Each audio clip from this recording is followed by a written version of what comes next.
Among the Fanti people of coastal Ghana, military companies known as Asafo began in the past as groups to which men and in some instances women could belong. Most Fanti coastal towns had at least one company and the larger towns up to 10 or 14, leading to rivalries and conflict.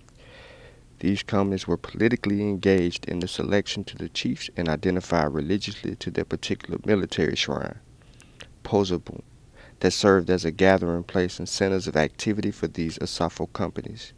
Each local company is identified by a particular name and number and through a set of symbols displayed prominently on their flags. Coming upon Asafo flags in the late 17th century, Europeans noted the distinct imagery of the flags. These motifs served to identify the Asafo company by giving visual from the creed by which it wished to be known. Verbal proverbs are given imaginative visual forms by different colored cutout figures applied upon cotton square approximately a meter by a meter and a half in size onto cotton cloth that was generally produced in European weaving mills.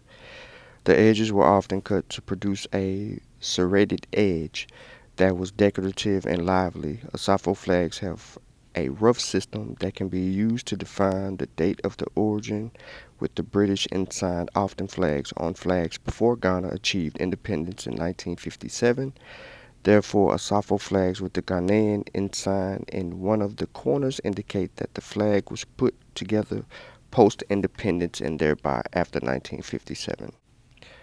The Asafos aren't actually their own tribe. Instead, they are a warrior clan in the Akan area and were powerful along the Gold Coast. Essentially, they were found in what is now coastal Ghana.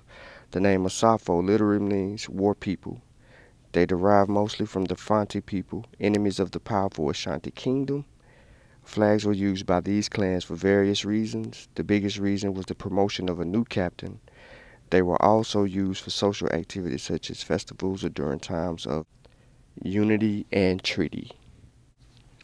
The Fanti word for flag, franca, is probably a corruption of either the English flag or the Dutch vlaggen, suggesting in itself European origins for the flag tradition.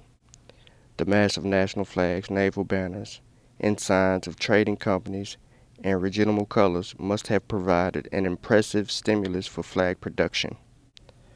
Prior to Ghanaian independence in 1957, Asafo flags typically displayed the Union Jack in their cantons. The vast majority of flags proclaim the power of flag owners, generally at the expense of rival companies. The messages of these flags is perhaps obvious. When an elephant steps on a trap, no more trap. Here, of course, the flag's owners identify with the elephant, while the trap represents their hapless foes.